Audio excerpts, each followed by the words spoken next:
रुपाली काय हो? लोक म्हणतात पोरं पोरं पोरं, पण आपल्याला 2 पोरी आहेत. आपले ते 2 पोरी म्हणजे आपले पोरं म्हणूनच जगायचं आहे की नाही? हा बरोबर आहे ना. रुपाली अजिबात टेन्शन घेऊ नको, त्यांना आपण लई शिकू आणि मोठ्या नोकरी लावू. अहो मोठी नोकरी लावायच्या अगोदर ते अभ्यास करतात का काय ते बघा. अरे पुस्तकं घेऊन बसले, अभ्यास चाललाय त्यांचा, मी आता बघितले त्यांनी. नाही नाही तुम्ही बघून या, मला माहिती आहे त्यांची काय खोड आहे. अरे तू असं काय म्हणती, त्या अभ्यास करीत होत्या तरी एकदा बघतोच. ए रुपाली इकडे. काय हो? चाव म्याव चाव म्याव चाव म्याव चाव म्याव पुस्तक घ्याव पुस्तक घ्याव पुस्तक घ्याव घ्याव पुस्तक घ्याव. अरे देवा, तुम्हाला म्हणलं होतं ना ते अभ्यास नाही करणार. वैशू, काय हो पप्पा? अरे तुम्ही अभ्यास करायचं सोडून दिलंय, कुशाल चावमेव खेळता लहान पोरासारखं. अहो पप्पा 2 मिनिट थांबा, आत्ता पुस्तक वाचते आणि मग मला तुम्ही कोणता प्रश्न विचारा. हा बघा मी पण वाचते.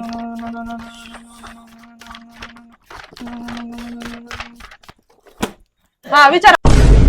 वैशू तुला एक प्रश्न विचारतो, उत्तर व्यवस्थित द्या. What is Stefan Boltzmann law of radiation? न न न न न. अरे हे काय उत्तर आहे तुझं? अहो पप्पा मी किती फास्ट पुस्तक वाचलंय, तेवढ्या स्पीडने उत्तर भेटणार. झालं तुझं शिक्षणच झालं. तिथे तुझं ते पुस्तक चल. तिथे सांग, 97वा घटना दुरुस्ती कायदा 2011 काय आहे? अरे प्रश्न विचारलाय, त्याचं उत्तर दे. हवा काय तू किती? अहो पप्पा मी पुस्तक कसं हवेसारखं वाचलं, मग उत्तर पण हवेसारखंच येणार फास्ट. लागल्या नोकरीलाच लागल्या दोघे बी.